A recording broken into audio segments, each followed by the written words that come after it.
సకల ఆశీర్వాద కారణభూతుడును ప్రాణనాథుడైన యేసుక్రీస్తు ప్రభు వారి యొక్క కృపా సమాధానము తన నిత్య రక్షణ కొరకు ఆశగా మేలుల కొరకు నిరీక్షణ కలిగి ఉన్న మనెల్లరకును ఈ ధర్మశాస్త్రము ద్వారా మహిమాశీర్వాద ప్రాప్తులు తండ్రి దయచేయును గాక. ఆమేన్. దయచేసి కూర్చోనండి.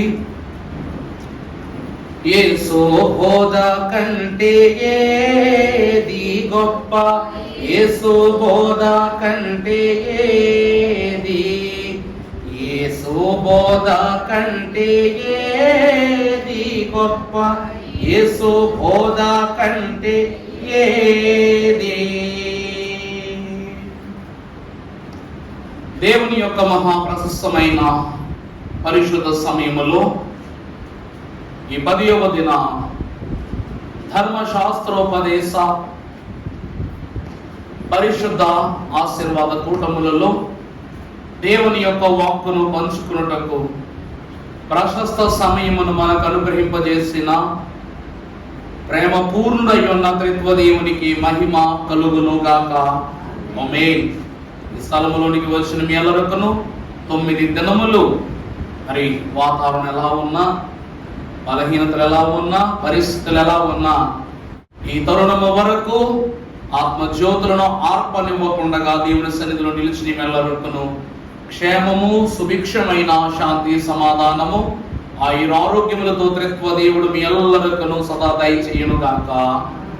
దేవుని యొక్క వాక్యమును ధ్యానం చేసుకుందాం. పరిశుద్ధ గ్రంథములో నుండి నిర్గమకాండము 28వ అధ్యాయం 17వ వచనం నుండి చదువుకుందాం.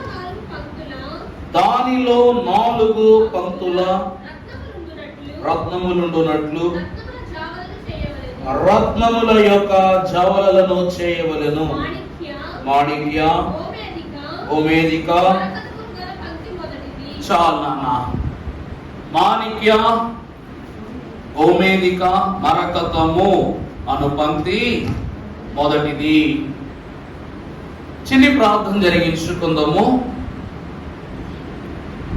పరలోక స్వాస్యమును నరలోక స్వాస్యముగా ఇహలోకమందు వినినవి, తెలుసుకున్నవి, ధ్యానించున్నవి, ధన్య జీవులుగా ఏర్పరచుకున్నవి అయ్యున్న దైవ వాక్య సంపత్తి చేత మమ్మలను శోభస్కరములుగా నిత్యము పరలోక పావనులుగా ప్రతిష్ఠ చేయుచున్న పావనాత్మ రూపదారులకు మా ప్రియ పరలోకపు తండ్రి, నీ చిత్తము నెరవేర్చుటకు నీ అభీష్టములో మరి యొక్క దినమును మేము గడుపుటకు మీరు ఇచ్చిన సమయాన్ని బట్టి, వినయున్న వాక్యమును బట్టి, వివరించునైన మర్మాన్ని బట్టి మేము నిలకడగా, స్థిరముగా, సుస్థిరముగా వాక్యపు ఓటలో, నీ బాటలో తండ్రి సాగునట్లు మీరు సహాయము దయచేసి ఈ దిన ధ్యానాంశమై ఉన్న జవలలోని మొదటి పంక్తిలో మొదటి రాయి యొక్క వివరమును తండ్రి మేము ధ్యానించుచుండగా రాతి మనస్సులకు అలంకరీకృతమైనటువంటి వాక్య అలంకారమును మీరు అనుగ్రహింపజేసి విలువ చేత మమ్మల్ని పొదిగి వేయుమని ఘనమైన వాక్యపు అలంకారముతో మనలను నిత్యము పోషించుచు అలంకరించుచున్న యేసు నామమున మిక్కిలి వినయముగా ప్రతిమలాడి వేడుకొనుచున్నాము తండ్రి. ఆమేన్. త్రిత్వదేవుని యొక్క కాపుదల, సహాయం, సహకారము త్రిత్వ ఆత్మదారుడు తండ్రి మనకు దయచేయును గాక.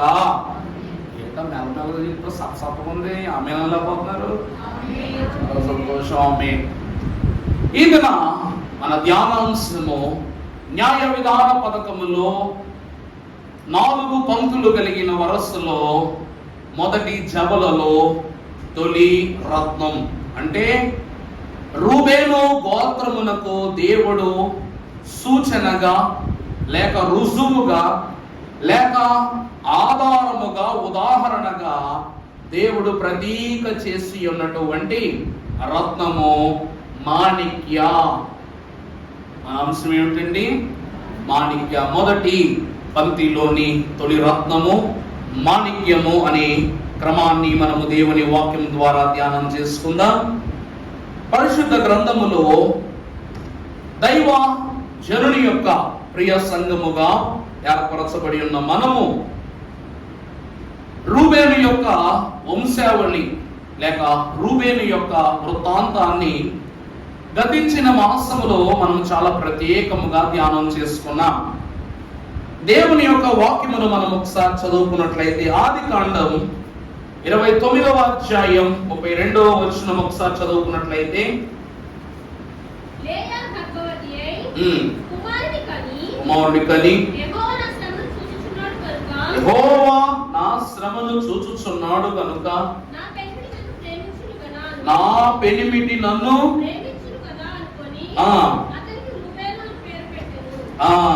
ఏమిటండి ఆ మాట? నా పెనిమిటి నన్ను ప్రేమించును కదా అని చదువమ్మా. రూబేను అని అతనికి పేరు పెట్టెను. కంటిన్యూ చేయండి. కాదు, కొంచెం పైకి వెళ్ళాము. 30 నుంచి చదువు. కూడెను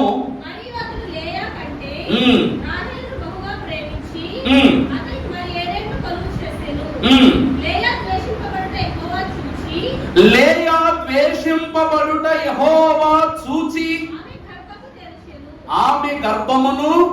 ప్రభువునందు ప్రియబిడ్డలారా, యాకోబు రాహేలును కూడెను. వాక్యం ఎంత వివరంగా రాయబడం చూడండి. యాకోబు ఎవరిని కూడినట? రాహేలును కూడెను. కానీ గర్భము ఎవరికి తెరవబడింది అంటే లేయా గర్భము తెరవబడింది. ఈరోజు అంటారు బిడ్డల్ని ఎవరివ్వాలి? దేవుడే ఇవ్వాలి. నిజమే. మానవ మైత్రితో, మానవ సాన్నిహిత్యంతో, మానవ ప్రేమతో, మానవ వైఖరితో బిడ్డలు కలగరు. గర్భము తెరుచువాడు, బిడ్డలనిచ్చువాడు, పెంచువాడు, పోషించువాడు ఎవరు? దేవుడే. అందుకే శారమ్మ గారిని అన్నారంట, శారమ్మ నీకు 90 ఏళ్ళ వయసు వచ్చేసింది, నీ గర్భం మూతపడిపోయింది, ఇక నీకు బిడ్డలు కలగరు. నిజం చెప్పాలంటే స్త్రీ గర్భం ఎప్పుడు మూసుకుపోద్దంటే 45-46 ఏళ్లకు గర్భము యొక్క ప్రసరణ శక్తి లేక గర్భము యొక్క పటిత్వం ఏమైపోద్ది? నశించి కోల్పోద్ది. అందరూ బిడ్డలు పడరు. కానీ 90 ఏళ్ల వయసులో, అందుకే ఇవన్నీ తెలిసి అడుగుద్ది శారమ్మ గారు, ప్రభువా నా వయసు ఏంటి ప్రభువా, నా గర్భఫలం ఏంటి అంటే, నేను యెహోవాను, సర్వశరీరులకు నేను దేవుడును, ఒక అసాధ్యమైనది ఏది అయినను ఉన్నదా అంటాడు. మానవుని తలంపులు దేవుని తలంపులు ఒకటి కాదు సుమా. దేవుని ప్రియమిత్రులారా, రాహేలును యాకోబు కూడినప్పుడు ఆమె ద్వేషింపబడినదై, ఎవరు? లేయా ద్వేషింపబడినదై యెహోవా చేత ఆమె చూడబడినది, కనికరము పొందినది. అంటే ఈమె ద్వేషింపబడటాన్ని ఎవరు చూచారట? దేవుడు చూచి ఆమె గర్భమును తెరిచి ఆమెకు కుమారుని ఇచ్చారు. రూబేను అను పదమునకు అర్థము దేవుడు. చెప్పండి, దేవుడు అనగా నా కుమారుని చూడుము అని అర్థం. దేవా నా కుమారుని. దేవుడు చూడటం బట్టే కదా గర్భం తెరవబడింది. అందుకే ఆమె ఆ కుమారుడికి ఏమని పేరు పెట్టిందంట? రూబేను అని పేరు పెట్టిందంట. అంటే నా కుమారుని దేవుడే చూస్తూ ఉన్నాడు అని అర్థం. అందుకనే దేవుడు మొదటి చూచిన చూపులకు ప్రతీకగా మొదటి జవలలో మాణిక్య అనేటువంటి రత్నమును రూబేను గోత్రమునకు దేవుడు సూచనగా ఇచ్చుట మనము వాక్యములో చూస్తూ ఉన్నాం. ప్రభువునందు దేవుని ప్రియబిడ్డలారా, మాణిక్యము అను పదమునకు అర్థము విమోచన. మాణిక్య అను పదమునకు అర్థం ఏమిటంటే విమోచన. ఇంకా బాగా చెప్పాలి అంటే ఈ పదమునకు అర్థము రక్తము, ప్రేమ, విమోచనం, పశ్చాత్తాపం. ఈ మాణిక్యము అనేటువంటి రక్తం దేనికి సూచన అంటే రక్తమునకు ఎరుపు రంగు. మొదటి చావలు ఏ రంగు అండి? ఎరుపు రంగు. ఈ రత్నము రక్తమునకు విమోచనకు, ప్రేమకు, పశ్చాత్తాపమునకు సూచన. ఎందుకు పశ్చాత్తాపము అనేటువంటి విధాన్ని మనం చూస్తున్నామంటే, ఒక వచనాన్ని మీకు దేవుని యొక్క వాక్యములను ధ్యానం చేస్తాను. పరిశుద్ధ గ్రంథములో ఆదికాండం 49:3-4. రూబేను, నీవు నా పెద్ద కుమారుడు. యాకోబు తన ప్రియ కుమారుడు ఉన్న 12 మందిని పిలిచి ఏం చేస్తున్నాడు? స్వాస్యాన్ని, దీవెనను పంచిపెడుతూ పెద్ద కుమారుడు పిలిచి అంటున్నాడు. చదువుతలే. నా శక్తియు ఔన్నత్యాతిశయమును బలాతిశయమును నీవే. నీళ్ళ వలె చంచలుడవై నీవు నీ తండ్రి మంచము మీదకు ఎక్కితివి, దానిని అపవిత్రం. అంటే నీ మనస్సు చంచలమైన మనస్సు. అంటే చెప్పిన వాటి కన్నా, చూసిన వాటి కన్నా, కనని వాటిని, వినని వాటిని, కాని వాటిని కోరుకునే మనస్సు నీది. కాబట్టి నీ తండ్రి యొక్క మంచాన్ని నువ్వేం చేసావు? పవిత్రం చేసావు. అంటే దాసితో శయనించటాన్ని బట్టి దేవుడు యాకోబు మహాభక్తుడు మనకు శాపనిస్తున్నాడు పెద్ద కుమారుడు జ్యేష్ఠుడికి. అందుకే రక్తము అంటే దీనికి గుర్తు చెప్పండి, ఇతనికి రక్షణ కావాలి. రెండవది పశ్చాత్తాపం. అంతే కదండి, తండ్రి సన్నిధిలో ఏం కావాలి? ఇప్పుడు రూబేనుకి ఏం కావాలి? పశ్చాత్తాపం కావాలి. మూడవదిగా చూసినట్లయితే ప్రేమ. తండ్రి ప్రేమ కోల్పోయాడా లేదా? తండ్రి మంచాన్ని అపవిత్రం చేసి తండ్రి ప్రేమను కోల్పోయాడు. నాలుగవది విమోచన. పాపముల నుండి విమోచన కావాలి. అందుకే మాణిక్యము అనగా ప్రేమ, రక్తము. మూడవది విమోచన, నాలుగవది పశ్చాత్తాపం. ఈ 4 అర్థాలు రాసుకోవచ్చు. పరిశుద్ధ గ్రంథములోనికి వెళ్ళినట్లయితే రక్తము అను పదము మనం ఎందుకు వాడుతున్నామంటే, రక్తము విమోచనకు గుర్తయి ఉన్నది కాబట్టి. రక్తం దేనికి గుర్తండి? అంటే రక్తం అంటుకుంటే మరకపడద్ది, కానీ యేసు క్రీస్తు ప్రభు వారి యొక్క రక్తము పాపము అను మరకను మన యొద్ద నుండి తొలగిస్తుంది. కాబట్టి యోహాను మహాభక్తుడి పత్రిక పాఠంలో యేసు క్రీస్తు ప్రభు వారి రక్తం ప్రతి పాపము నుండి మనలను పవిత్రులుగా చేస్తున్నారు. పరిశుద్ధ గ్రంథంలో పేతురు రాసిన మొదటి పత్రిక 1వ అధ్యాయం 18వ వచనం చదువుకుందాం. ఎలాగా? పితృపారంపర్యమైన మీ వ్యర్థ ప్రవర్తనను విడిచిపెట్టినట్లు. చాలు. వాక్యంలో తొలిగానే దేవదేవుడే ఎంత సుస్పష్టంగా రాస్తున్నారు. రూబేను పితృపారంపర్యమైనటువంటి తన వ్యర్థ ప్రవర్తనను. అర్థమైందా? ఎందుకంటే రూబేను వంశానుకులం. రూబేను ఎవరండి? ఇశ్రాయేలు గోత్రములకు జ్యేష్ఠుడు, పెద్దవాడు. అందుకే కదా పెద్దవాడు ఏం చేస్తే చిన్నవాడు అదే చేస్తాడు.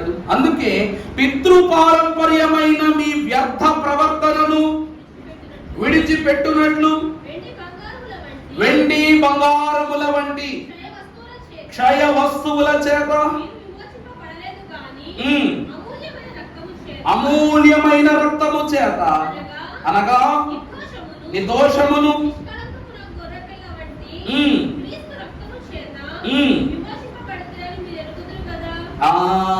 ప్రభువునందు ప్రియపెట్టలేదా? ఇశ్రాయేలు దేశములకు అంటే వాగ్దాన భూమి వైపు ప్రయాణం చేసేటప్పుడు ఈ రూబేను వంశీకులైన వారు రామశేషులో బయలుదేరినప్పుడు ఎంతమంది ఉన్నారంటే 46,500 మంది ఉన్నారంట. అంటే ఎక్కడి నుంచి? ఐగుప్తు దేశంలో బయలుదేరేటప్పుడు ఈ గోత్రం వారు ఎంతమంది బయలుదేరారంటండి? 46,500 మంది బయలుదేరారంట. కానీ మోషే మహాభక్తుని యొక్క అనుసరణను, గాడిని తప్పుటను బట్టి 43,730 మంది అయిపోయారు. పెరిగిందా తగ్గిందా? 3,000కు పైచిలుకే ఏమైపోయారంట? నశించిపోయారంట. కారణం ఏమిటంటే దినవృత్తాంతం మొదటి గ్రంథం 5:1. దినవృత్తాంతం మొదటి వివరము కానీ తన తండ్రి పరుపును తాను అంటుపరచినందున అతని జన్మ స్వాతంత్ర్యము అర్థమైందండి? అర్థమైందా? ఒకే ఒక తప్పు ఏమిటది? తాను తన తండ్రి పరుపును అపవిత్రపరచుట ద్వారా తన జన్మ స్వాతంత్రం ఎవరి చేతిలోనికి వెళ్ళిపోయింది? ఎవరికి వెళ్ళిపోయింది? యోసేపు వంశమునకు వెళ్ళిపోయింది. అంటే 3000 మంది ఇక్కడ నశించిపోయారు, 3000 మంది అక్కడ పెరిగిపోయారు. దేవుని యొక్క వాక్యమును సూచిస్తున్న వారు అందుకే అన్నారు, మీ పితృ పారంపర్యమైనటువంటి వ్యర్థ ప్రవర్తనను మానుకొని వీటన్నిటి క్రియలను బంగారము వలన, వెండి వలన, క్షయ వస్తువుల వలన ఈ పాపము విమోచింపబడదు. కానీ దేని వల్ల విమోచింపబడుతుందన్నా? అమూల్యమైన నిర్దోషమైన నిష్కలంకమునకు గొర్రె పిల్లలకు క్రీస్తు రక్తము చేతనే మీరు విమోచింపబడ్డారు. దేవుని ప్రియబిడ్డలారా, ఈ విమోచన క్రయదమునకు గుర్తుగాని నిష్కలంకమైన గొర్రె పిల్ల యొక్క రక్తమును అహరోను మహాభక్తుడు చేతపట్టుకుని తొలి గోత్రమునకు విమోచన స్థితి నిమిత్తమై లోపలికి వెళ్తున్నాడు.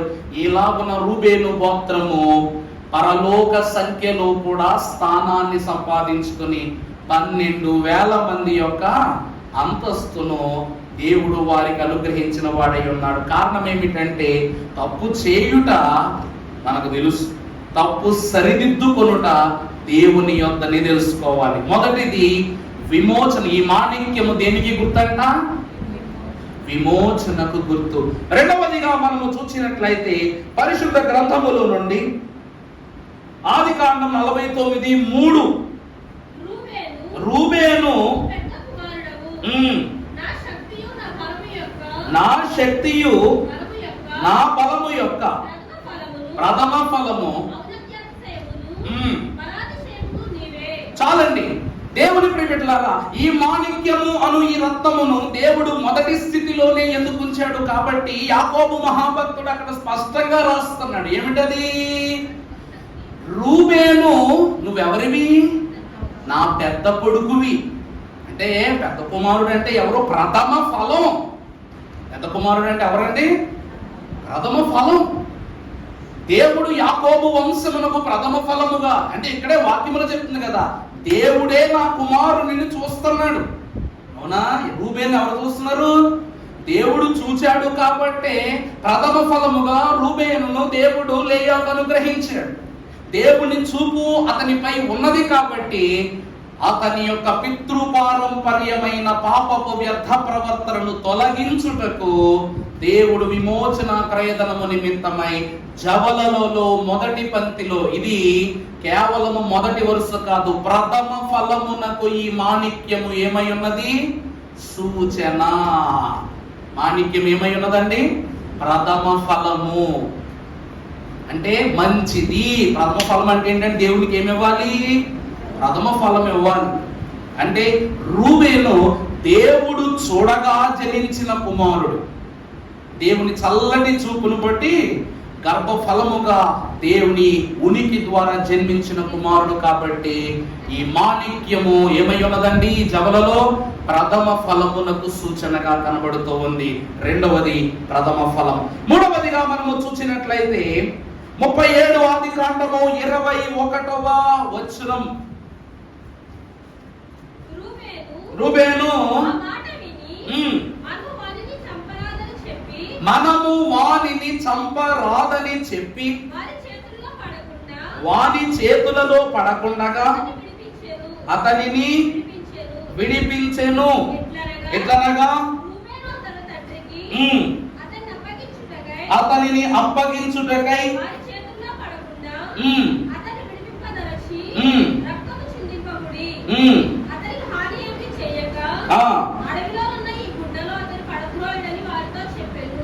ప్రభువునందు దేవుని ప్రియబిడ్డలారా, ప్రభు లేఖన వాదమును కొంచెం జాగ్రత్తగా గమనిస్తే యోసేపు మహాభక్తుడు చెప్పారు కదా, రూబేను నువ్వు నా పెద్ద కుమారుడివి, నువ్వు నా ప్రథమ ఫలం.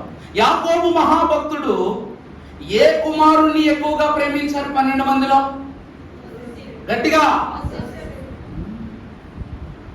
తండ్రికి గల గొప్ప ఔన్నత్యమైన మనస్సు కలదు కాబట్టి పెద్ద కుమారుడు తండ్రి చిత్తమును మీరకుండగా యోసేపును చంపజూచిన తదుపరి సోదరులను గద్దిస్తూ మనం అతనిని చంపరాదు అని చెప్పి గద్దించి తన జీవితములో పొందుకున్న శాపానికి యోసేపును రక్షించుట నిమిత్తమై తాను తీసుకున్న నిర్ణయము రక్షణకు పాత్రత్వముగా కనిపిస్తూ ఉంది. అనగా యోసేపును రక్షించుటను బట్టి పరమ భక్తునిగా రూబేను వంశము పశ్చాత్తాపమునకు సూచనగా ఈ మాణిక్యము కనబడుతూ ఉంది. అర్థమవుతుందా అండి? రూబేను యోసేపును కాపాడి తన తండ్రి ఎదుట ఏ శాపాన్ని పొందుకున్నాడో ఆ శాపమునకు ప్రతీతిగా ప్రతిరూపముగా యోసేపును రక్షించి పశ్చాత్తాపడుటలో మరొక మెట్టును తాను సంపాదించుకున్నాడు. ఈరోజు దేవుని ప్రియబిడ్డలారా, 100 మంచి పనులు చేసి ఒక్క తప్పు చేసినా చెడంటారేమో కానీ 100 చెడు పనులు చేసి సరైన మంచి పని చేస్తే మనుషులు గుర్తించకపోయినా ఎవరు చూస్తారు? దేవుడు చూస్తారు. చెప్పాను కదా, దేవుడిని ఇక్కడి నుంచి చూడొచ్చు, అక్కడి నుంచి చూడొచ్చు, అవతల పక్క నుంచి చూడొచ్చు, కానీ అందరినీ దేవుడు ఎక్కడి నుంచి చూస్తాడు? పైనుంచే చూస్తాడు. మనకే ఈ తేడాలు ఆయనకు ఉండవు. అందుకే యేసుక్రీస్తు ప్రభువారు పాపుల ఎంటను, సంకరుల ఎంటను, రోగుల ఎంటను, దోషుల ఎంటను కూడా సహవాసం చేశారు. అందరినీ ముట్టుకున్నారు, హత్తుకున్నారు, దేవుని వాక్కు చేత బలపరిచారు. మనకే తేడా, కానీ ప్రభువుకు అటువంటి తారతమ్యం ఏమీ లేదు. రూబేను మహాభక్తులు మొదటి వరుసలో ఉండి విమోచనలో భాగ్యాన్ని పొందుకోవడానికి గల కారణం ఏమిటంటే పశ్చాత్తాప హృదయము. తన సహోదరునిపై ఏముంది అతనికి? అందరి సోదరులు కూడా ఆ చెడుతో తను చంపేద్దామంటే లేదు, చంపడానికి వీళ్ళు లేదు, నమ్మేద్దామని చెప్పేసి యోసేపు జీవితమునకు ఒక మార్గోపదేశకుడు అయ్యాడు. తండ్రి యొక్క పశ్చాత్తాప మనస్సును యాకోబు కూడా తన అన్నైనటువంటి ఏశావు విషయంలో ఎన్ని మార్లు పశ్చాత్తాపడ్డాడు. పడ్డాడా లేదా? జ్యేష్ఠత్వాన్ని తీసుకుని కూడా అనుభవించగలిగాడా చెప్పండి? నలుగురికి చెప్పుకోగలరా? ఈరోజు దొంగతనం చేస్తాం, వాళ్ళంత బంగారం నీ దగ్గర ఉంది, బయటికి వెళ్ళి మార్వాడి కొట్లు అమ్ముదాం అనుకున్నాను అనుకో, ఎక్కడది అని అడుగుతారు. ఇంత బంగారం నీకు ఎక్కడది అని అడుగుతారు. చెప్పలేవు. కొన్ని దాన్ని ఏమన్నా ముద్దలో కలుపుకుని తిందామా అంటే నీ చుట్టాలకి, పట్టాలకి, సొంత బిడ్డలకు కూడా చూపించుకోలేము. ఎందుకంటే పిల్లలు కూడా ఏమంటారు, ఎక్కడ నాన్న బంగారం అని అడుగుతాడు. కాబట్టి అడగగానే ఏమంటాం? కొన్నామంటే కుదరదు. మా నాన్న మరి ఇంత బంగారం ఒకేసారి ఎలా కొనేసాడు. పోనీ ఎవరైనా ఇచ్చారా అంటే చుట్టుపక్కల ఊరంతా చెప్పేస్తా, మా నాన్న బంగారం ఇచ్చారు అని చెప్పేస్తారు పిల్లలు వెళ్ళిపోయి. కొన్ని దొంగతనం చేసామంటే భార్య బిడ్డలు ఎదురుగానే అవమానం. అవునా కదా? మన అవమానం ఇంట్లో మొదలవుతుంది. ఇంకెందుకు? కొల్లసము విభాగించి అమ్మలేము, చెప్పలేము, మాట్లాడలేము, లాకర్లో పెట్టుకుంటాం తప్ప ఏం ఉపయోగం లేదు. దొరకనంత కాలం దొర. ఏ దొర? దొరకనంతసేపు దొర. ఏ దొర? నువ్వు మునిపే బ్రతికేవు, ఇప్పుడదే బ్రతుకుతున్నావు. అది బయటికి తీలేవు కాబట్టి. దొరికిపోతే దొంగ. దేవుని వాక్యం అంటున్నది అది. రూబేను ఆ ఒక్క విషయములో పశ్చాత్తాప హృదయుడై యోసేపునకు దేవుని చిత్తాన్ని బట్టి మార్గోపదేశకుడై ఉండి పశ్చాత్తాపమును బట్టి ఈ మాణిక్యమును అవునవుతుందా, ఈ మాణిక్యమని రక్తం అహరోను జవలపై ఉండి దేవుని సన్నిధిలోనికి ఏమని విజ్ఞాపన చేస్తుందంట? పశ్చాత్తాపము కొరకు విజ్ఞాపన చేస్తూ ఉంది. తరువాత చూసినట్లయితే ముందుకు వెళదాం. 28 నిర్గమాకాండం 29వ వచనం.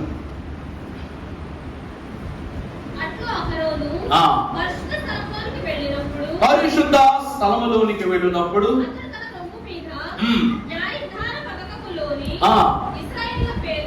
పేర్లను జ్ఞాపకార్థముగా భరింపవలను. ప్రభువునందు దేవుని ప్రియబిడ్డలారా, ఆయన భుజములపై రాజ్యభారం ఉంటుంది. నిన్న దినమున భుజమును కూర్చిన వాక్కులు మనం జ్ఞాపకం చేసుకుంటూ ఒక వివరాన్ని మనం జాగ్రత్తగా చూసాం. ఏంటో తెలుసా? అది కాపరి గొర్రెను తన భుజాలపై పెట్టుకుంటాడు. అవునా? అలాగుననే మన ప్రభువు ఆయన గొర్రెలమైన మనలను ఆయన హృదయం పైన మోస్తున్నాడు, ఆయన గుండెలో పెట్టుకుని మోస్తున్నాడు.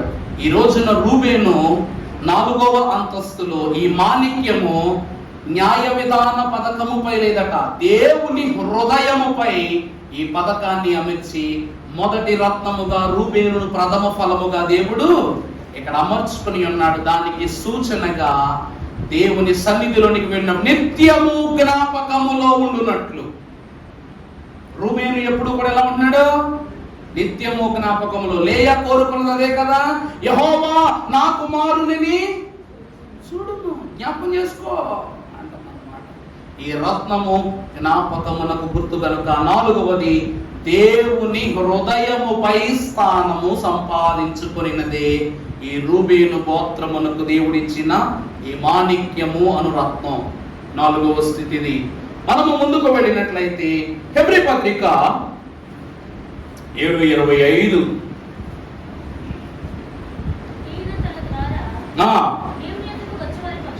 దేవుని యొద్దకు వచ్చు వారి పక్షముగా విజ్ఞాపనము చేయుటకు నిరంతరము జీవించున్నాడు గనుక వీరిని సంపూర్ణముగా రక్షించుటకు. ప్రభువునందు ప్రియబిడ్డలారా, యోసేపు విషయములో రూబేను చేసినటువంటి ఆ సత్క్రియలే కరువు కాలములో యోసేపు చేత 12 గోత్రములు కూడా దీవింపబడ్డాయి. యాకోబు కుటుంబముల ఐగుప్తు దేశంలో స్థిరపడ్డాయి. 70 మందిగా వచ్చాడు. లక్షల సంఖ్యలో వృద్ధి పొందేశారు వాళ్ళు. కారణం ఎవరు చెప్పండి? యోసేపు యొక్క స్వాస్యమును వారు స్థిరపరచుకోవటాన్ని బట్టి. ఇలాగునని దేవుని యొక్క స్వాస్యమును మనము ముదిమి వచ్చు వరకు ఎత్తుకున్న వాడను నేనేనని సెలవించిన ప్రభువు తన ఏర్పాటును బట్టి రూబేను వంశమునకు ప్రతీకగా మన ప్రధాన యాజకుడు యేసుక్రీస్తు ప్రభువు కూడా మనలను హృదయమును ఈ యొక్క స్థితి అందే మోస్తున్నారు. తండ్రి గారు అందుకే రాశారు, హృదయామనుడు తలుపునంద యేసునాథుండు నిలచి సదయుడగుచు తట్టుచు ఉండు సకల విధములకు. ప్రభువునందు ప్రియులారా, 4వ స్థితి దేవుడు తన హృదయము పైన మనలను స్థానమిచ్చి నిలువబెట్టుకున్నారు. ఈ న్యాయ విధాన పథకం దేవుని హృదయానికి సూచన. 5వదిగా మనం చూసినట్లయితే యెషయా గ్రంథం 43:4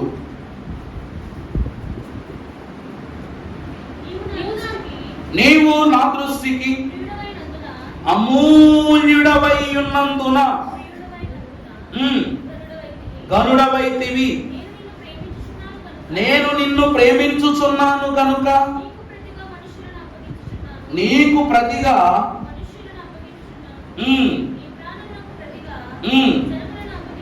జనములను నీకు అప్పగించుచున్నాను. ప్రభువునందు దేవుని సంఘమైన వారులారా, దేవుని యొక్క వాక్యము సెలవిస్తూ ఉంది, నీవు నా దృష్టికి విలువైన వాడవు, అమూల్యుడవు. దేవుడు ఏమంటున్నారండి? ఇప్పుడు కన్న తండ్రి ప్రేమ రూబేనుకు దక్కల, కన్న తండ్రి భర్త యొక్క ప్రేమ లేయాకు దక్కల. కానీ ఎవరి ప్రేమ రూబేనుకు లేయాకు దక్కింది? జన్మనిచ్చిన తండ్రి ప్రేమ కన్నా, జన్మకు కారకుడై ఉన్న తండ్రి కన్నా, జన్మ సార్థకతకు కారకుడగు తండ్రి అయిన దేవుని యొక్క ప్రేమ ఇతనిపై పరిపూర్ణముగా ఉన్నది. కాబట్టి కనియున్నటువంటి సంతానమును బట్టి ప్రభు అంటున్నారు, రూబేను నువ్వు నా దృష్టికి అమూల్యుడు. ప్రథమ ఫలం ఎవరికైనా మూల్యమే. అవునంటారా కాదంటారా? దైవజనులు అన్నారు, ప్రభువా బైబిల్ మిషన్ను ఆఖరిగా మీరు అందించారు, కానీ అన్ని మిషనులకు బైబిల్ మిషను ప్రథమ ఫలం అంటున్నారు. ఎలాగునంటే అప్పుడు ప్రభు అన్నారంట, ఇది నా దృష్టికి అమూల్యమైనది అన్నారంట. మనం ఇచ్చే నోటులో గొప్ప ఉండదు, మనం ఇచ్చే సమయం బట్టి, ఇచ్చే హృదయాన్ని బట్టి అది అమూల్యమైనదా అమూల్యము కానిదా అని ప్రభువు నిర్ణయం తీసుకుంటారు. దైవజనుడు దేవదాసయ్య గారిని ఏమనకు తెలుసా? భూలోక సంఘముల యందు పరలోక తండ్రి ఏర్పరచుకున్న ప్రవక్త. అందుకే దైవజనుని మర్మయోగి అంటారు. దైవజనులు ఏమంటారండి? మర్మయోగి అంటారు. ఎందుకో తెలుసునా? దైవజనుడు దేవుని హృదయములో ఉన్న ప్రతి మర్మాన్ని చూడటానికి ప్రయత్నించారు, కానీ లోకములో దేని వైపు ఆయన చూడలా. వాక్యమై ఉన్న దేవుని యందు కలిగిన తలాంతులను ఆయన చూచుటను బట్టి ఆయన మర్మమునకు యోగిగా, ఈ కాలపు ఋషిగా, అర్థమైందా అండి? ఈనాటి కాలపు 19వ శతాబ్దపు కాలములో ఈనాటి ఋషిగా త్రిత్వదేవుడు ఆయన ఏర్పరచుకున్నాడు. ఆయన చెప్పండి, కమండలము, చేతి కర్ర, దీక్ష చెయ్యని ఋషి. ఆయన ఎక్కడ ఉంటే అక్కడ దేవుని దీక్షే, ఆయన ఎక్కడ బోధిస్తే అక్కడ మర్మమే, ఆయన ఎక్కడ పని జరిగిస్తే అక్కడే దేవుని యొక్క సకార్యం జరిగిపోతుండేది. ఈరోజు గుంటూరులో బైబిల్ మిషన్ స్థిరపరచిన ఈరోజు ఎన్ని ప్రాంతాలను అయ్యగారు నడుస్తూ వచ్చి నిలబెట్టుకుంటూ వచ్చారు చెప్పండి. అవునా? ప్రతి చోట సన్నిధి ఉంది, ప్రతి చోట దేవుని క్రియ జరుగుతూ ఉంది. దేవుని ప్రియమిత్రులారా, గమనించండి, గ్రహించండి. దేవుని దృష్టికి అమూల్యమైన వానిగా ఉన్నవాడే ఏమవుతాడంట? పరలోక స్థానమందు నిలువెత్తు దర్శన భాగ్యాన్ని సంపాదించుకుంటాడు. ప్రభు అయ్య అంటున్నారు, రూబేను నువ్వు నా దృష్టికి అమూల్యుడవు. 5వ స్థితి, ఈ మాణిక్యము, ఈ రత్నం ఏమై ఉన్నది? దేవుని దృష్టికి విలువైనది, అమూల్యమైనది అయి ఉన్నది. 5వ స్థితి. వాక్యములో ముందుకు వెళ్ళినట్లయితే యోహాను రాసిన మొదటి పత్రిక 4:19, ఆయనే మొదట మనలను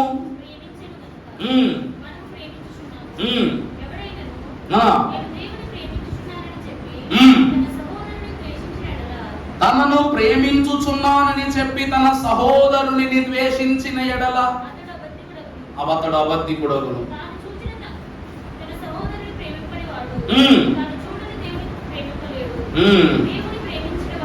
దేవునిని ప్రేమించిన వాడు ప్రభువునందు ప్రియబిడ్డలారా, రూబేను తతిమ 11 మంది సహోదరుల్ని ప్రేమించాడా లేదా? యోసేపు ఒక్కడే నచ్చడు ఎవరికి. అలాంటిది యోసేపును కూడా ప్రేమించాడంటే ఈతడు అన్నగా సరితూగగలిగిన వాడే. ప్రభువునందు దేవుని సంఘమైన వారులారా, ఈరోజు ప్రేమ అను పదాన్ని సూచించాలి అంటే చాలా మంది పువ్వులు వాడతారు, ఎర్ర పువ్వులు వాడతారు, ఎరుపు రంగే ఎక్కువ వాడతారు. లెక్క ప్రకారం చెప్పాలంటే స్లాట్స్ ఆఫ్ ఫ్లవర్స్ చాలా, అది అప్పటి నుంచి ఇప్పటి వరకు కూడా వాడకమే, అవునా కదా? కానీ ప్రభువు ఆయన ఎరుపు రంగు వాడారు. కానీ ఆ కాలంలోనంట ఒక మహారాజు, మరి ఆయన పేరు ఏంటని నన్ను అడగొద్దు, మరి కథ మాత్రమే చదివని పేరు గుర్తులేదు, నోరు తిరగట్లా. మరి అతని ప్రేమించినటువంటి అతడు పెద్ద రాజు, అతడు ఒక సర్వసాధారణమైనటువంటి ఒక యువతిని తన రాజ్యములో ప్రేమించాడంట. వివాహం చేసుకుందాం అనుకున్నప్పుడు ఆమె అందంట, నీవు నాకు ఎర్రటి గులాబీ పువ్వులను తెచ్చి పెడితే నేను నిన్ను పెళ్లి చేసుకుంటాను అందంట. అది కూడా నాకు ఈరోజు సాయంకాలం కల్లా కావాలని చెప్పిందంట. అప్పుడు ఈ రాజు అంట దేశమంతా గులాబీ పువ్వుల కోసం వెతికాడు, దొరకలేదు. పక్క దేశములో ఉన్న వారికి వర్తమానం పంపిన గులాబీలు కావాలి, ఎర్ర గులాబీయే కావాలి అని అడిగాడంట, దొరకలేదంట. అప్పుడు మంత్రి అంటున్నాడు, మహారాజా మీరు ఈ దేశం పక్క దేశమే కాదు ఏ దేశం వెళ్ళినా కూడా ఇప్పుడు ఎర్ర గులాబీలు దొరకవు. కారణం ఏమిటంటే ఇది ఎర్ర గులాబీల సీజన్ కాదు, ఇది తెల్ల గులాబీలు కాచే సీజన్ అని చెప్పాడంట. ఓ అందుకా ఇష్టపడిన ఆమె నాకు ఫిట్టింగ్ పెట్టింది. అలాగాని ఆ తెల్ల గులాబీలను తీసుకుని వచ్చి సాయంకాలం ఆమె యొద్దకు వెళ్ళి, ఇదిగో నీవు అడిగినటువంటి గులాబీలను నేను తీసుకుని వచ్చి ఇచ్చానని చెప్పగానే ఆమె తీసుకున్నప్పుడు అందులో నుండి దుర్వాసన వస్తుందంట. ఆ గులాబీలోంచి ఏమవుతుందండి? దుర్వాసన. పువ్వులు ఎలా రావాలా? సువాసన రావాలి, కానీ ఏమొస్తుందంట? దుర్వాసన వస్తుందంట. అప్పుడు ఆమె అడిగిందంట, ఈ పూలు ఏంటి దుర్వాసన వస్తున్నాయి అంటే అప్పుడు అన్నాడంట, ఇది తెల్ల గులాబీల సీజన్ అంట, నువ్వేమో ఎర్ర గులాబీలు అడిగావు. అప్పటికప్పుడు ఎర్ర గులాబీలు ఎక్కడి నుంచి తేవాలో నాకేమి తెలియలేదు, కాబట్టి నా రక్తాన్ని ఆ తెల్ల గులాబీలపై అమర్చడం వలన అవన్నీ తెలుపు రంగులో ఉన్న ఎరుపు రంగులో మారిపోయినాయి. అందుకే నీకు ఇలాగున ఈ గులాబీలు అరేంజ్మెంట్ చేశాను అన్నాడంట. అవునా అండి? అందుకే అప్పటి నుండి ఇప్పటి వరకు కూడా ప్రపోజల్కి, శుభకార్యాలకి, బొకేలకు గులాబీలు ఎక్కువ వాడతారు, ఎర్ర గులాబీ వాడతారు ప్రత్యేకంగా. దేవుని యందు ప్రియబిడ్డలారా, ఇది కథండో నిజమైన కథే, ఉద్దేశం కూడా అనుకోబాకండి. ఎందుకు ఈ ప్రస్తావన వచ్చిందంటే, యేసుక్రీస్తు ప్రభువారు నిన్ను ప్రేమిస్తున్నానని చెప్పటానికి గులాబీలనో లేక వస్తువులనో లేకపోతే కానీ స్థితులను, బంగారమునో, వెండినో, సాంబ్రాణినో తీసుకొచ్చాయని చెప్పలా. ఆనాడు ఆ రాజు తన హస్తాన్ని కోచి గులాబీపై రక్తాన్ని ఇస్తే ఆయన తన స్వకీయ రక్తమును నీపై దర్పణముగా ఉంచి వేసి నీ అమూల్యమైన రక్తముతో నిన్ను పవిత్రపరచి తన ప్రేమను వ్యక్తపరచుకుని, అందుకే రక్తము చిందించకుండా రక్షణ లేదు అన్నారు. ఇది రూబేనునకు ఎందుకు ప్రస్తావించబడి ఉన్నదంటే ప్రియబిడ్డలారా, ఈ మాణిక్యము, ఎరుపు రంగు మాణిక్యము దేవుని యొక్క ఉగ్రతకు లేక దేవుని యొక్క కనికరమునకు రెండిటికి సూచన అయి ఉన్నది. రెండిటికి సూచన అయి ఉన్నది. దేవుని యొక్క ఏర్పాటును బట్టి ఈ రూబేను ఎందుకు దేవుని దృష్టికి ఇంత పరిశుద్ధుడు, ప్రశస్తుడయ్యాడంటే రూబేను కొన్ని తప్పులు చేశాడు అని చెప్పేసి కొత్తలో ముగిచ్చేస్తాను. పరిశుద్ధ గ్రంథములో నుండి సంఖ్యాకాండం 13 ప్రారంభం ఉంది కదమ్మా. యెహోవా మోషేకు ఇలాగు సెలవిచ్చెను, నేను ఇశ్రాయేలుకి ఇచ్చుచున్న కానాను దేశమును సంచరించి చూచుటకు నీవు మనుషులను పంపుము. వారి పితరుల గోత్రములలో ఒక్కొక్క జాతి నుండి ఒక్కొక్క మనుష్యుని మీరు పంపవలెను. వారిలో ప్రతివాడు ప్రధానుడై ఉండవలెను. ప్రథమ ఫలమునకు సూచనగా ఇవ్వబడిన గోత్రములో నుండి జకారు కుమారుడైనటువంటి షమ్మాయి వేగు చూచుటకు ఈ 12 గోత్రములలో మొదటి వానిగా వాగ్దాన దేశంలోనికి వెళ్ళి అబద్ధ సాక్ష్యాన్ని చెప్పాడు. అర్థమైందండి? పాలు తేనెలు ప్రవహించు దేశము, రక్త దర్పణమునకు సూచన గల దేశము. అక్కడ ఎంతో పెద్ద పెద్ద వారు ఉన్నారు, వారిని మనము ఎదుర్కొనలేము, వారు మన చీమలను నలిపినట్టు నలిపేస్తారని అబద్ధ సాక్ష్యము చెప్పి దేవుని దేశముపై అబద్ధము పలుకుటను బట్టి వీరు శాపగ్రస్తుని యొక్క సూచనకు పాత్రులైపోయారు. మొదటి స్థితి. రెండవదిగా చూసినట్లయితే సంఖ్యాకాండం 16 మొదటి నుండి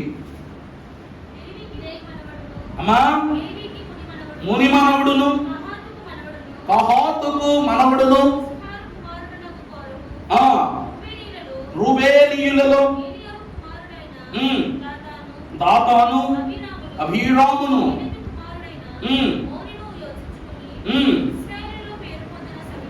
ఆ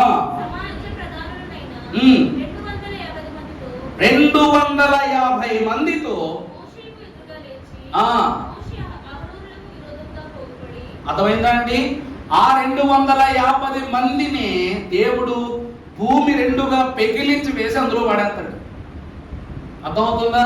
అంటే మోషే అహరోనులను వ్యతిరేకత్వములోనికి చేర్చున్నట్లు ఈ యొక్క గోత్రము, రూబేను గోత్రములో ఏలియాబు కుమారుడైన దాతాను, అభిరాములు ఇరువురు కూడా 2 గోత్రములు అనగా లేవి గోత్రములకు వ్యతిరేకులు అవటాన్ని బట్టి శాపగ్రస్తులైపోయారు. అంటే రక్తం అంటుకుంటుంది, శాపరక్తం అంటుకుంటుంది, శాపం అంటుకుంటుంది. అవునా కాదండి? రక్తం మలినమైపోయింది అనుకో పాపం, శుద్ధి అయిపోయింది అనుకో రక్షణ. అవునా?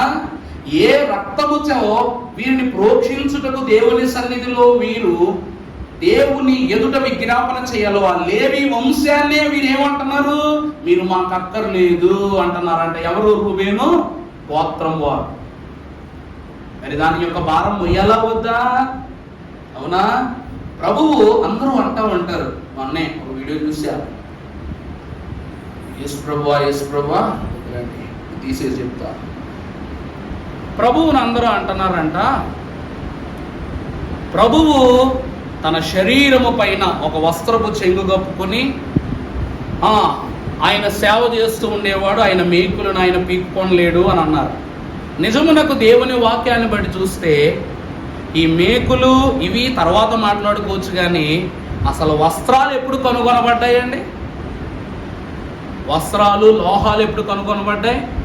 2000 శతాబ్ద ప్రారంభంలో నుండే కదా. అంటే ఆ ముందు శతాబ్దాల్లో ఏం లేవు, వస్త్రాలు లేవు, అంటే చేతి పని, కుట్టు పనులు లేవు. మరి అంతటి జ్ఞాన సంపత్తిని దేవుడు ఈనాగున అనుగ్రహించి ఉన్నారు అంటే దేవుని యొక్క క్రమాన్ని మీరు గుర్తించండి. దేవుని యొక్క వాక్యములో ఒక మాట చూపించి నా మాటలు ముగిస్తాను. ప్రకటన గ్రంథము 21వ అధ్యాయం 19వ వచనం చదువు నాన్న. ఆ పట్టణపు ప్రాకారము యొక్క పునాదులు అమూల్యమైన అమ్మా నానా విధమైన రత్నములతో అలంకరింపబడి ఉండెను. మొదటి పునాది ప్రభువునందు దేవుని ప్రియబిడ్డలారా, సూర్యుడు ఎర్రగా ఉంటాడా, పసుపు రంగులో ఉంటాడా, ఏ రంగులో ఉంటాడు చెప్పండి? ఏమండి, ఎర్రగా ఉంటాడా, పసుపుగా ఉంటాడా? మరి మనకేంటి పసుపుగా కనిపిస్తాడు? మరి మనకెందుకు కళ్ళు పెట్టుకుంటాం వల్ల? సరే చెప్పండి. కాల గమనాన్ని బట్టి ఉదయించిన పిదప నుండి కాల ప్రభావాన్ని బట్టి మిట్ట మధ్యాహ్నమునకు ఆ తదుపరి అస్తమించినప్పుడు లేచేటప్పుడు ఎంతో మనసుకు ఎలా ఉంటుంది చెప్పండి? ఆహ్లాదంగా పైకి లెగుతాడు. మధ్యాహ్నం అయ్యేసరికి ఉసూరు ఉసూరు ఉసూరు మంట ఉంటుంది అన్నమాట నెత్తిపైన. మళ్ళీ అస్తమించేటప్పుడు హమ్మయ్యా. సూర్యుడు ఒకే రంగులో ఉంటాడు, కానీ మన కళ్ళు తనను చూసే విధానాన్ని బట్టే సూర్యుని ప్రకాశం. నువ్వు పొద్దున్నొచ్చిన సూర్యుని కళ్ళేసుకుని చూస్తావు, అస్తమించేటప్పుడు కళ్ళేసుకుని చూస్తావు. మధ్యాహ్నం ఎందుకు చూడలేదు? మధ్యాహ్నం ఎంత పెద్ద తంసమోతలంత కళ్ళేసి ఎందుకు చూడలేము? అర్థమైందా అండి? రూబేనును దేవుడు చూచినప్పుడు, అనగా జనన క్రమమందు దేవునిలో పరిశుద్ధుడుగానే ఉన్నాడు, కానీ ఎదుగుదలలో, పెరుగుదలలో లోక దృష్టి రీత్యా మారిపోవటాన్ని బట్టి తండ్రి దృష్టికి శాపగ్రాహ్యుడైపోయాడు. అందుకే తండ్రి కను దృష్టి నుండి దూరం అయిపోయాడు. అర్థమవుతుందండి? సూర్యుని మనం చూడలేకపోతున్నాం అంటే సూర్యుడు లోపం కాదు, మన లోపం. నా మాట అర్థమైందమ్మా? సూర్యుడు మనం చూడలేకపోతున్నాం, ఎవరూ చూడలేకపోతున్నాం అంటే దాని అర్థం అది మనలో ఉన్న లోపం. సూర్యుడు లోపం కాదు, అక్కడే ఉంటాడు, అలాగే ఉంటాడు. అలాగనే పుట్టినప్పుడు పరిశుద్ధునిగా దేవుని చూడబడినటువంటి రూబేను ఎదుగుదలలో దేవుని దృష్టి నుండి దూరం అయిపోవడానికి గల కారణం ఏమిటో తెలుసా? కేవలము దేవుని రక్త నిబంధనను, పవిత్రతను దేవుడు చూచి ఏ తల్లి గర్భము నుండి పవిత్ర రక్తమును సూచింపజేశాడో ఆ రక్తమునకు కళంకము పుట్టింటున్నట్లు యాకోబు భార్యయు ఉపపత్నియు దాసియునయ్యున్న ఆమెతో బిల్హాతో అతడు ఏం చేశాడంట? పక్క పంచుకొని పాపం చేసి దేవుని దృష్టికి ఏమైపోయాడు? దూరస్తుడైపోయాడు. దీనిని రక్త సంబంధమును ఏం చేయటం? అవమానపరచటమును, లేక రక్త సంబంధమును అపవిత్రపరచటమును చెబుతూ శాపాన్ని పొందుకున్నాడు. అందుకే ఆనాడు ఆ రక్త స్తుత కార్యం, కృత కార్యాన్ని బట్టి దేవుడు ఏం చేస్తున్నాడంట? ఇప్పుడు అదే రక్తంతో ప్రక్షాళన చేస్తా ఉన్నాడు. వ్యభిచారం అక్కడే మొదలైపోయింది, మొదటి గోత్రంలో మొదలైపోయింది, ప్రథమ ఫలం ఏమైపోయింది? చెడిపోయింది. అందుకే అంటున్నారు ప్రభు, అయినప్పటికీ ప్రభు ఏం చేశారు? శుద్ధి చేశారా లేదా? శుద్ధి చేశారా లేదా? అండ్ భూమి మీద కీడు చూడని మనిషి ఉండడు, మేలు పొందని మనిషి ఉండడు, కన్నీళ్లు పుట్టని మనిషి ఉండడు, కన్నీళ్లు తొడవబడని మనిషి ఉండడు. ఎందుకంటే కోవిడ్ వచ్చినప్పుడు ఇళ్లలో ఉన్న మనల్ని బ్యాగుల్లో సర్దేసి పక్కన ఆడేశారు, కానీ రోడ్ల మీద ఉన్న భిక్షగాలను బ్యాగుల్లో సత్తనం ఎక్కడా చూడలేదు. మీరేమో చూసారా? ఎందుకు చెప్పండి? మనకంటే భిక్షగాడే ఆరోగ్యంగా ఉంటుంది. ఎందుకు చెప్పినా మనకు ఒకటే కూర, వాడికి 60 పుష్టాన్న భోజనం లాంటి కూరలు వేసుకుని అంటాడు. వాడిని మనం చిన్న చూపు చూస్తాం, వాడు వేసుకున్న ఒక బట్టలతో చిన్న చూపు చూసేస్తాం వాడిని, కానీ వాడు తినే భోజనం ఆరోగ్యవంతమైన భోజనం. ఏది పడితే తినడో, బతకాల ఆశడికి లోకమంతా అంతరించిపోయినా చివరికి నేనైనా ఆరోగ్యంగా బతకగల ఆ భోజన విలువ తెలుసు కాబట్టి. అందుకే అంటున్న వాక్యం కూడా ఏమిటి? రూబేను దేవుని చేత చూడబడినప్పటికీ, తన తండ్రి చూపులకు దూరస్తుడైనప్పటికీ దేవునికి దగ్గరస్తుడయ్యాడు కాబట్టి దేవుడు పవిత్రపరిచాడు. అది అట్టి పరిశుద్ధ రక్తమును అపవిత్రపరచగలవు క్రియ చేయుట వలన దేవుడు అతనిని శాపానికి అప్పచెప్పాడు. ఆ శాప విమోచన నిమిత్తమై లేవి వంశమునకు రూబేను గోత్రము యొక్క బాధ్యతను శుద్ధి నిమిత్తమై దేవుడు అప్పచెప్పాడు. నా మాటలు ముగిస్తున్నాను.